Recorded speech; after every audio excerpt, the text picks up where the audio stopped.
하나님 말씀 전도서 4장 9절부터 12절까지 다 같이 읽겠습니다.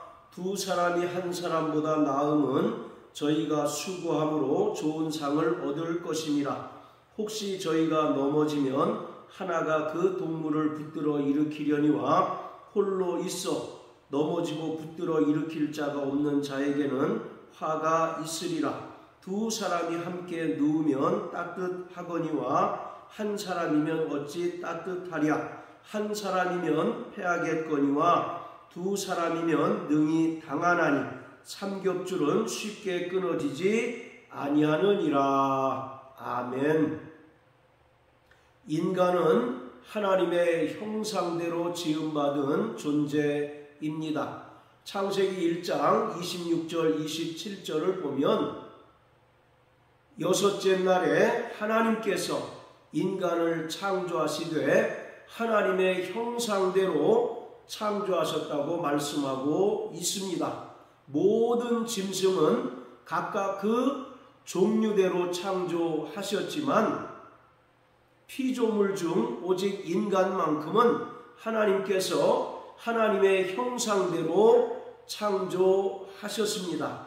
이것을 시편 8편 5절에서는 하나님보다 조금 못한 존재로 인간을 지으셨다라고 말합니다. 여기서 하나님께서 인간을 하나님의 형상대로 지으셨다는 것은 두 가지 의미를 가지고 있습니다. 그 첫 번째는 하나님의 형상대로 지음받은 인간은 하나님의 피조물이라는 것입니다. 그리고 두 번째는 하나님의 형상대로 지음받은 인간은 반드시 하나님께 속한 존재이면서 동시에 모든 것을 스스로 결정하고 스스로 행할 수 있는 자유의지를 가진 독립적인 존재라는 것입니다. 자, 이처럼 모든 인간은 하나님의 형상대로 지음받은 존재인데 하나님의 형상대로 지음받은 존재인 인간은 반드시 세 가지 관계 속에서 살아갈 수밖에 없습니다. 그 첫 번째 관계는 하나님과 인간과의 수직적인 관계입니다. 이 관계는 철저히 사랑과 순종의 관계입니다. 하나님께서는 하나님의 형상대로 지으신 인간을 사랑하십니다. 그리고 하나님의 형상대로 지음받은 인간은 하나님의 사랑과 은혜를 받으며 살아가고 또 하나님의 말씀에 철저히 순종해야 합니다. 이것이 하나님과 인간과의 수직적인 관계입니다. 자, 그리고 두 번째 관계는 인간과 인간끼리 바로 수평적인 관계입니다. 모든 인간은 결코 혼자 살아갈 수 없습니다. 이 세상을 독불장군으로 살아갈 수 있는 존재는 아무도 없습니다. 따라서 모든 인간은 다른 사람과 서로 협력하고 돕고 사랑하며 살아가야 합니다. 창세기 2장 18절을 보면 하나님께서 아담을 지으신 후에 아담이 독처하는 것이 좋지 못하니 아담을 위하여 돕는 배필을 지으리라고 말씀하셨습니다. 이처럼 모든 인간은 인간과의 관계 속에서 서로 돕고 협력하고 사랑하며 살아가야 합니다. 자, 그리고 세 번째 관계는 인간과 하나님께서 지으신 피조물과의 관계입니다. 하나님의 형상대로 지음받은 인간은 하나님을 대신하여 모든 피조물을 다스리고 보존하고 유지해야 할 분명한 책임과 의무가 있습니다. 이처럼 하나님의 형상대로 지음받은 인간은 하나님과 인간과의 수직적인 관계, 그리고 인간과 인간과의 수평적인 관계 속에서, 그리고 인간과 피조물과의 관계 속에서 살아가도록 지음을 받았습니다. 그러나 첫사람 아담이 하나님께서 금하신 선악을 알게 하는 나무의 실과를 먹음으로써 하나님께 범죄함으로 이러한 세 가지 관계가 완벽하게 깨어졌습니다. 그래서 인간은 하나님을 떠난 불쌍한 인생이 되고 말았고, 또 인간과 인간끼리는 서로 돕고 협력하고 사랑하는 관계가 아니라 이제 서로를 밟고 올라서야 하는 약육강식의 관계가 되어버리고 말았습니다. 그리고 인간과 피조물과의 관계는 인간의 욕심을 따라 자연을 훼손하고 또 남획하는 그런 결과를 초래하게 되었습니다. 그러나 하나님의 아들 예수 그리스도께서 이 땅에 말씀이 육신이 되어 오셔서 친히 죄가 없으신 예수님께서 십자가에 달려 죽으시고 또 제3일 만에 부활하심으로 말미암아 베풀어 주신 그 은혜를 믿는 자들에게 이러한 깨어진 관계를 온전히 회복해 주셨습니다. 자, 오늘 성경 본문은 결코 하나님의 형상대로 지음받은 인간은 혼자 살아갈 수 없다는 사실을 강조하고 있습니다. 9절에 보면 두 사람이 한 사람보다 낫다라고 말합니다. 그리고 10절을 보면 홀로 있어 넘어지고 붙들어 일으킬 자가 없는 자에게는 화가 있을 것이다 라고 말합니다. 여기서 화라고 하는 말은 인생을 살아가는 동안 당하는 고통과 비극을 말하고 있습니다. 자, 그러면서 11절과 12절은 인간이 다른 사람들과 서로 협력하고 또 연합하게 되면 얻게 되는 유익에 대해서 말하고 있습니다. 두 사람이 함께 누우면 따뜻하다라고 말합니다. 그렇지만 한 사람이면 어찌 따뜻할 수 있겠느냐. 그리고 12절에 한 사람이면 패하겠지만 두 사람이면 능히 당하고 삼겹줄은 쉽게 끊어지지 않는다라고 말합니다. 따라서 오늘 본문은 인간은 결코 이 세상을 혼자 살아갈 수 없는 존재이며 서로 연합하고 동역하고 도울 때 이러한 유익을 얻게 된다고 말하고 있습니다. 자, 그런데 11절과 12절에서 바로 두 사람 그리고 삼겹줄이라고 하는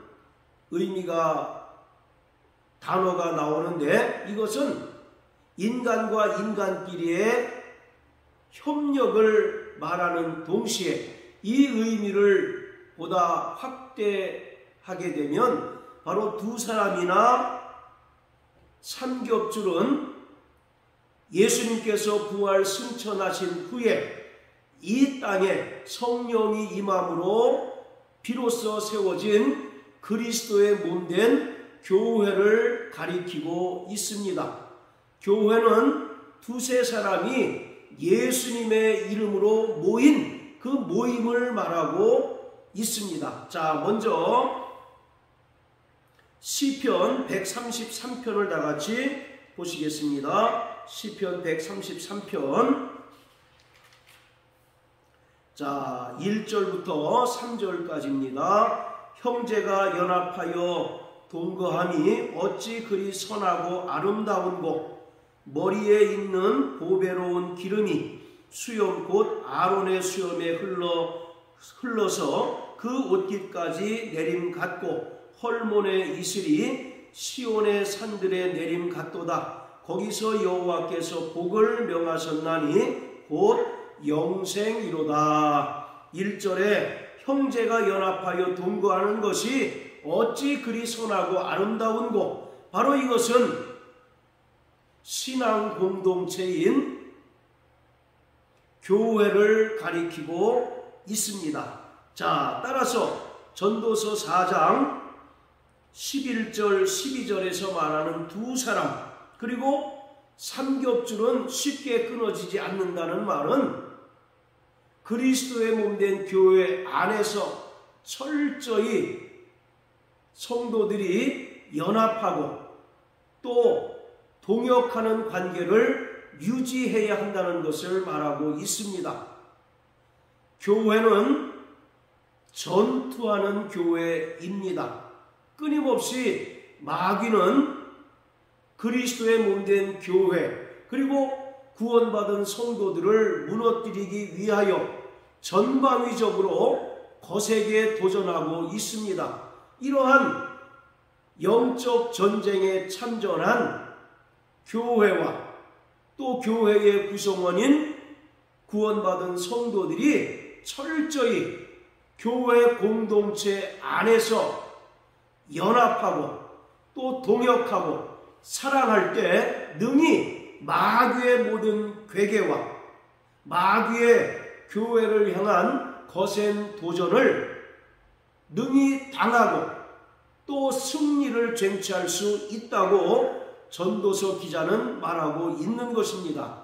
자, 마태복음 18장을 다 같이 보시겠습니다. 마태복음 18장 15절부터 20절까지입니다. 내 형제가 죄를 범하거든 가서 너와 그 사람과만 상대하여 권고하라. 만일 들으면 내가 내 형제를 얻은 것이요, 만일 듣지 않거든 한두 사람을 데리고 가서 두세 증인의 입으로 말마다 증참케 하라. 만일 그들의 말도 듣지 않거든 교회에 말하고, 교회의 말도 듣지 않거든 이방인과 세리와 같이 여기라. 진실로 너희에게 이르노니 무엇이든지 너희가 땅에서 매면 하늘에서도 매일 것이요, 무엇이든지 땅에서 풀면 하늘에서도 풀리리라. 진실로 다시 너희에게 이르노니 너희 중에 두 사람이 땅에서 합심하여 무엇이든지 구하면 하늘에 계신 내 아버지께서 저희를 위하여 이루게 하시리라. 두세 사람이 내 이름으로 모인 곳에는 나도 그들 중에 있느니라. 자, 19절 20절에 보면 바로 두 사람이라는 표현이 나옵니다. 그리고 20절에 보면 두세 사람이 내 이름으로 모인 곳에는 예수님께서도 그들 중에 함께 하신다라고 말씀합니다. 여기서 바로 말하는 두 사람, 또 두세 사람이라고 하는 것은 그리스도의 몸된 교회를 가리키고 있습니다. 교회는 두세 사람이 예수 그리스도의 이름으로 모인 모임을 말하고 있습니다. 그리고 마태복음 18장 15절부터 20절까지의 말씀은 합심 기도에 대한 내용이 아니라 주님께서 마태복음 16장에서 교회에게 천국 열쇠를 주셨다고 말합니다. 바로 이 천국 열쇠는 죄 사함의 권세를 말합니다. 따라서 교회가 서로 결의하여 어떤 사람을 용서하면 하늘에 계신 하나님께서도 그들의 죄를 용서하신다는 것입니다. 그런데 이 땅에 세워진 교회가 결의하여 어느 사람을 용서하지 않게 되면 하늘에 계신 하나님 아버지께서도 그 사람을 결코 용서하지 않는다는 것입니다. 18절에 보면 땅에서 매면 하늘에서도 매일 것이고 땅에서 풀면 하늘에서도 풀리리라고 하는 것은 교회가 어떤 사람을 용서하면 하나님께서도 하늘에서 용서하실 것이고, 교회가 어떤 사람을 용서하지 않으면 하늘에 계신 하나님 아버지께서도 그 사람을 결코 용서하지 않는다는 것을 말합니다. 바로 이 마태복음 18장은 용서에 관한 말씀을 기록한 장입니다. 그렇기 때문에 교회에게 죄사함의 권세가 주어졌기 때문에 교회가 용서하면 하나님께서도 용서해 주시고,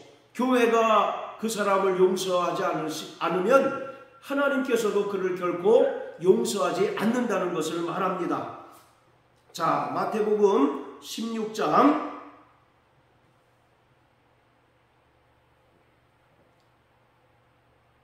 자 18절 19절 읽겠습니다. 또 내가 내게 이르노니 너는 베드로라. 내가 이 반석 위에 내 교회를 세우리니 음부의 권세가 이기지 못하리라.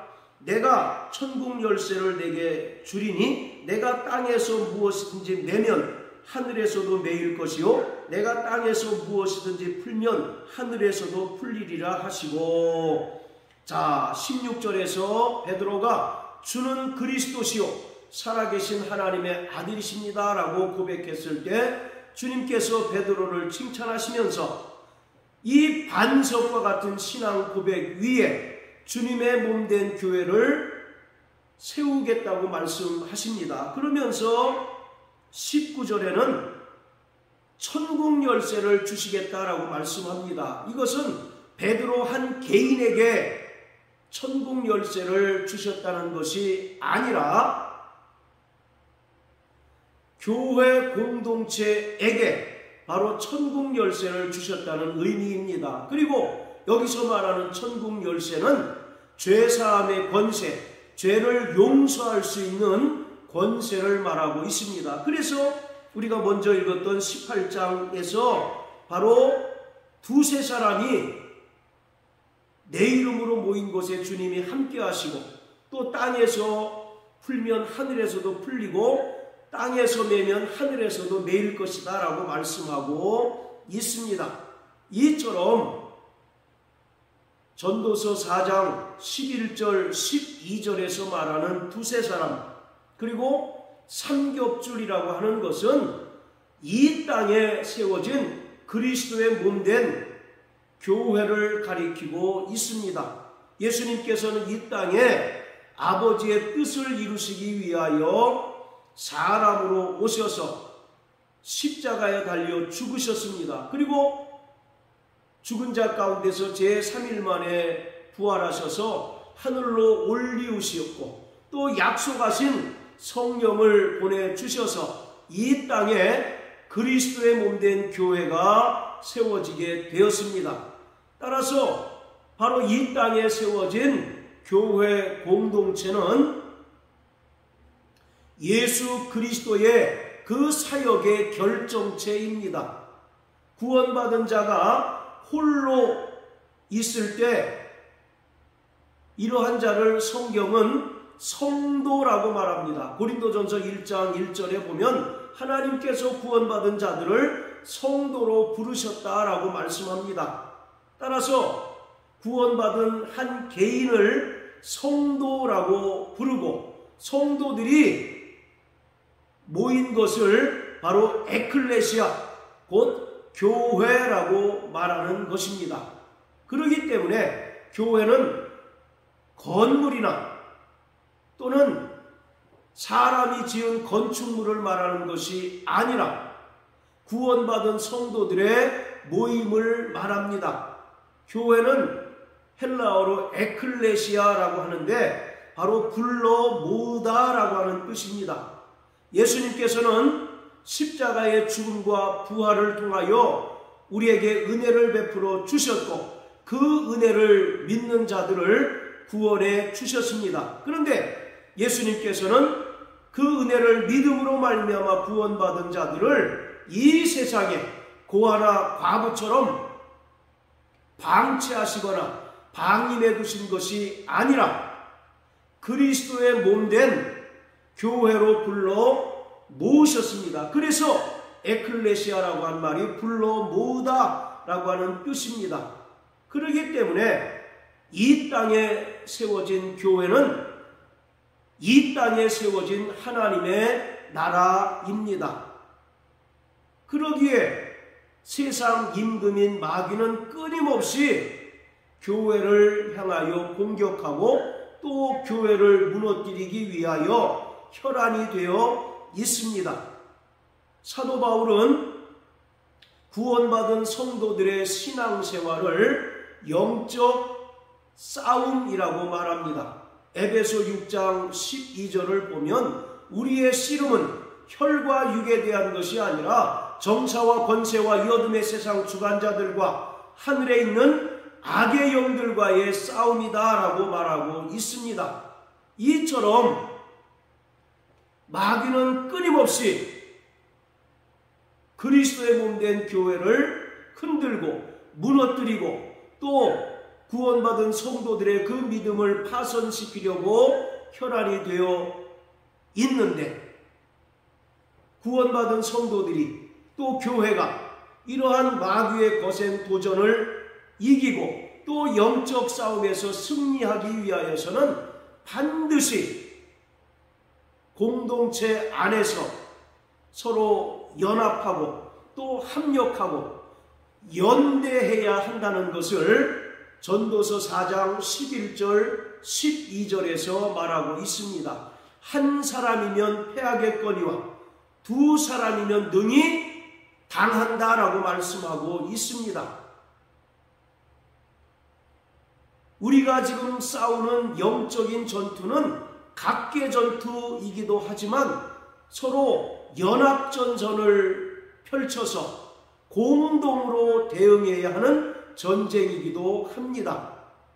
1950년 6월 25일 북한 공산군이 쳐들어옴으로써 6.25 전쟁이 발발했을 때 유엔이 참전해서 전쟁을 역전시켰습니다. 바로 유엔이라는 것이 뭡니까? 유나이티드 네이션스, 즉 연합군입니다. 한 나라가 도운 것이 아니라 여러 나라가 연합전선을 펼쳐서 힘을 보탬으로 공산군의 침략을 막아냈듯이 교회 공동체 안에 있는 구원받은 성도들은 서로 연합하고 합력하고 또 믿음 안에서 연대할 때 마귀의 모든 괴계를 능히 당하고 또 영적인 싸움에서 온전히 승리할 수 있습니다. 이러한 연합전선에서 홀로 떨어져 있게 되면 마귀의 그 전방위적인 공격을 효과적으로 방비하고 또 영적인 싸움에서 승리하기 대단히 어렵습니다. 그래서 전도서 기자는 한 사람이면 패하겠거니와 두 사람이면 능히 당한다라고 말합니다. 그리고 삼겹줄은 쉽게 끊어지지 않는다라고 말합니다. 삼겹줄이라고 하는 말은 세 가닥의 그 줄이 꼬인 것을 꼬아서 만든 것을 말하는데 바로 이 삼이라고 하는 것은 하나님의 완전수를 말합니다. 그리스도와 구원받은 성도들, 그리스도와 교회가 온전히 연합할 때 마귀의 모든 공격을 효과적으로 방어할 수 있을 뿐만 아니라 능히 그들과의 영적인 싸움에서 승리할 수 있다는 것을 분명하게 말하고 있습니다. 자, 그렇다면 마귀의 영적인 도전을 우리가 효과적으로 방비하고 또 영적 전쟁에서 승리하기 위하여 구원받은 성도들이 연합하고 또 합력하고 또 믿음 안에서 연대해야 하는데 그 모습이 어떻게 나타나야 할까요? 그것을 성경은 우리에게 분명하게 제시하고 있습니다. 자, 갈라디아서 6장을 다 같이 보시겠습니다. 갈라디아서 6장 1절 2절입니다. 형제들아, 사람이 만일 무슨 범죄한 일이 드러나거든 신령한 너희는 온유한 심령으로 그러한 자를 바로 잡고 내 자신을 돌아보아 너도 시험을 받을까 두려워하라. 너희가 짐을 서로 지라. 그리하여 그리스도의 법을 성취하라. 바로 사도 바울은 교회 공동체 안에서 믿음이 연약함으로 말미암아 죄에 빠진 성도들을 책망하고 정죄하고 판단하지 말고 신령한 너희는 온유한 심령으로 그러한 자들을 바로잡아 주라고 말합니다. 그리고 2절에서 서로의 짐을 지라. 그리하여 그리스도의 법을 성취하라고 말합니다. 여기서 말하는 그리스도의 법은 예수님께서 요한복음 13장에서 말하고 있는 바로 새 계명을 말합니다. 예수님께서 제자들에게 새 계명을 너희에게 주노니 너희가 서로 사랑하라. 너희가 서로 사랑함으로써 나의 제자가 된 줄 알리라고 말씀하고 있습니다. 이처럼 교회 공동체 안에서 구원받은 성도들이 마귀의 그 전방위적인 도전과 괴계를 이겨내기 위해서 서로 협력하고 또 연합하고 연대를 이루어야 하는데, 이것이 바로 서로 사랑하는 모습으로 반드시 나타나야 한다는 것입니다. 그럴 때 마귀의 모든 괴계를 능히 당할 수 있고 결코 영적인 싸움에서 패하지 않는다고 말하고 있습니다. 우리는 우리보다 믿음이 연약한 자들을 쉽게 정죄하고 판단하는 경우가 대단히 많습니다. 예수님께서도 마태복음 7장에서 판단하지 말라고 말씀하셨어요. 바로 정죄하지 말라고 말씀하고 있습니다. 형제 눈 속에 있는 티끌은 보면서 어찌 내 눈 속에 있는 들보는 보지 못하느냐라고 예수님께서 말씀하시면서 형제를 결코 판단하거나 정죄하지 말라고 말씀합니다. 교회 공동체 안에 믿음이 성숙한 자가 있는가 하면 믿음이 연약한 자가 있고 또 영적으로 미성숙한 자가 있습니다. 혹여 그러한 자들이 때로는 죄를 범하고 잘못된 신앙으로 빠질 때 우리는 쉽게 그러한 자들을 정죄합니다. 또 쉽게 판단하고 책망을 합니다. 사도 바울은 그러지 말고 신령한 너희는 온유한 심령으로 그러한 자들을 바로잡아 주라고 말합니다. 그러면서 너희가 서로 짐을 지라고 말합니다. 여기서 짐이라고 하는 것은 연약함을 말합니다. 형제와 자매의 연약함을 우리가 함께 짊어짐으로써 그들도 우리와 같은 성숙한 믿음의 사람이 되도록 도와주라고 말하고 있습니다. 그것이 그리스도의 법입니다. 바로 주님께서 우리에게 주신 새 계명을 순종하는 것입니다. 새 계명은 서로 사랑하는 것입니다. 우리가 서로 사랑할 때, 그리스도의 사랑으로 사랑할 때 우리 안에는 허점이 발견되지 않고 약점이 발견되지 않음으로 말미암아 마귀가 우리를 결코 뚫을 수 없고 마귀의 모든 괴계와 마귀의 모든 도전을 우리가 능히 당하고 극복하고 승리할 수 있습니다. 그렇기 때문에 그리스도 몸된 교회 공동체 안에서 구원받은 성도들이 서로 연합하고 합력하고 믿음의 연대를 이루는 것이 바로 서로 사랑하는 그 모습으로 나타나야 하는 것입니다. 자, 히브리서 10장을 다 같이 보시겠습니다. 히브리서 10장 자 22절부터 25절까지입니다. 우리가 마음의 뿌림을 받아 양심의 악을 깨닫고 몸을 맑은 물로 씻었으니 참마음과 온전한 믿음으로 하나님께 나아가자. 또 약속하신 이는 미쁘시니 우리가 믿는 도리의 소망을 움직이지 말고 굳게 잡아 서로 돌아보아 사랑과 선행을 격려하며 모이기를 패하는 어떤 사람들의 습관과 같이 하지 말고 오직 권하여 그날이 가까움을 볼수록 더욱 그리하자. 바로 22절에서 참마음과 온전한 믿음으로 하나님께 나아가자.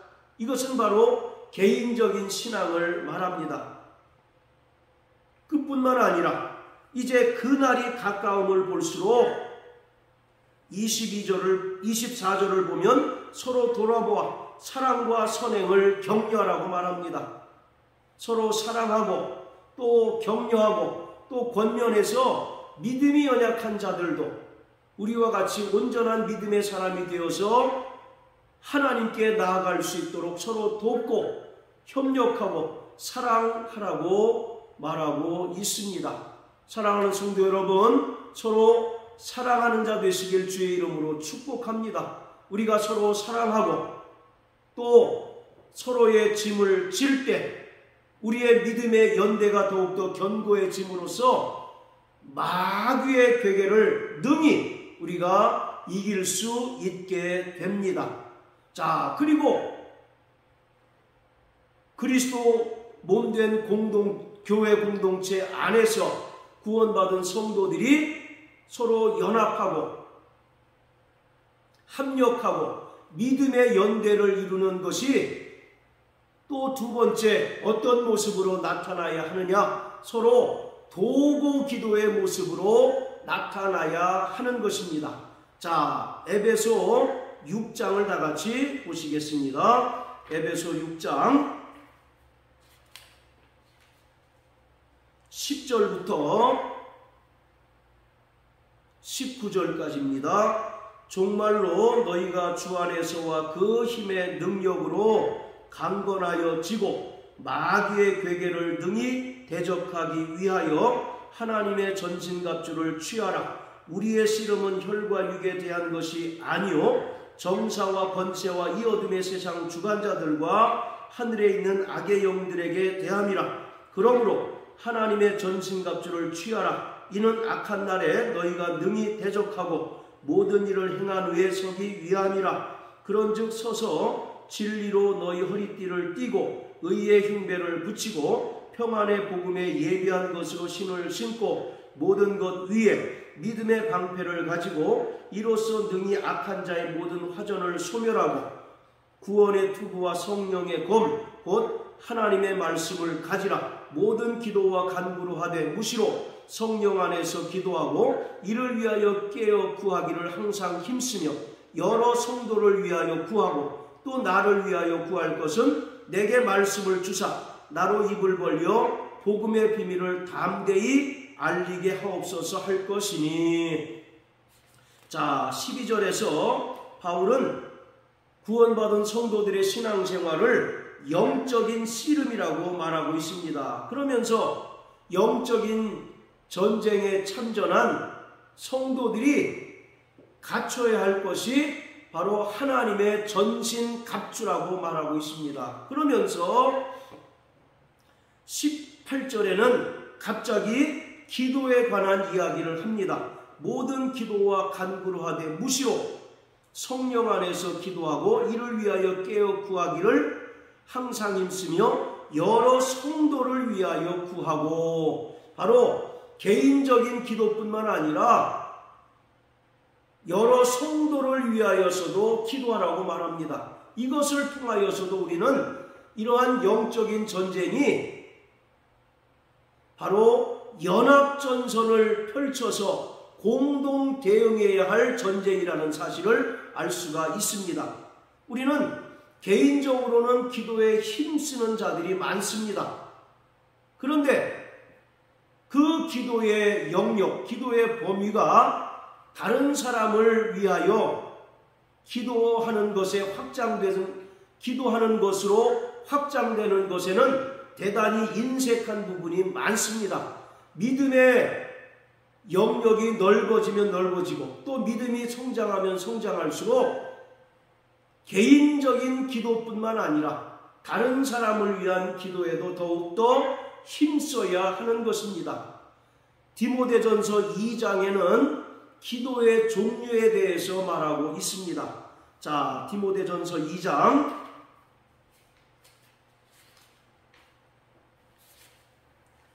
자, 1절 2절입니다. 그러므로 내가 첫째로 권하노니 모든 사람을 위하여 간구와 기도와 도구와 감사를 하되 임금들과 높은 지위에 있는 모든 사람을 위하여 하라. 이는 우리가 모든 경건과 단정한 중에 고요하고 평안한 생활을 하려 함이니라. 1절에 보면 간구와 기도와 도구와 감사가 있습니다. 이 중에서 도구라고 하는 말은 다른 사람을 위하여 하는 기도를 말합니다. 예수님께서 부활 승천하신 후에 영광의 보좌에 좌정하셔서 구원받은 성도들을 위하여 중보하시는 것처럼 구원받은 성도들 역시 함께 신앙생활하는 여러 성도를 위하여 도구 기도를 해야 하는 것입니다. 우리가 자신을 위한 기도뿐만 아니라 다른 성도를 위하여 기도하고 또 이와 같이 기도의 영역이 넓어질 때 더욱더 우리의 영적인 진지가 강하고 견고하게 됨으로써 마귀의 모든 괴계와 마귀의 모든 도전을 능히 이겨낼 수 있습니다. 그래서 바울은 영적인 전투를 말하는 와중에 모든 기도와 간구로 무시로 성령 안에서 기도하라고 말합니다. 그뿐만 아니라 개인적으로 기도할 뿐만 아니라 다른 성도를 위하여 기도하라고 말합니다. 그리고 목회자를 위해서도 기도하라고 말하고 있습니다. 이처럼 구원받은 성도들이 그리스도의 몸된 교회 공동체 내에서 기도로 동역하고 기도로 연대할 때 우리의 영적인 진지는 더욱더 강해짐으로써 마귀와의 영적인 싸움에서 승리할 수 있습니다. 사랑하는 성도 여러분, 한 사람이면 패할 수밖에 없습니다. 그렇지만 두 사람이면 능히 마귀의 괴계를 이길 수 있습니다. 그리고 삼겹줄은 결코 끊어지지 않는다는 사실을 깊이 깨달으셔서 우리가 교회 공동체 안에서 서로 연합하고 합력하고 또 믿음으로 연대하는 자들 되시길 주님의 이름으로 축복합니다. 그것이 바로 서로의 짐을 지고 그리스도의 법을 성취하는 것으로 나타나야 합니다. 그리고 두 번째, 철저히 자신을 위해서 기도할 뿐만 아니라 믿음이 연약한 자를 위하여 하는 도구 기도를 통하여 우리가 더욱더 믿음의 영적 진지가 견고해질 때 마귀와의 영적인 싸움에서 온전히 승리할 수 있습니다. 그러므로 사랑하는 성도 여러분, 날마다 성령 충만하시고 그리스도 예수 안에서 서로 사랑하고 날마다 깨어 기도함으로써 마귀와의 영적인 싸움에서 온전히 승리하는 저와 여러분들 되시길 예수님 이름으로 축복합니다. 할렐루야.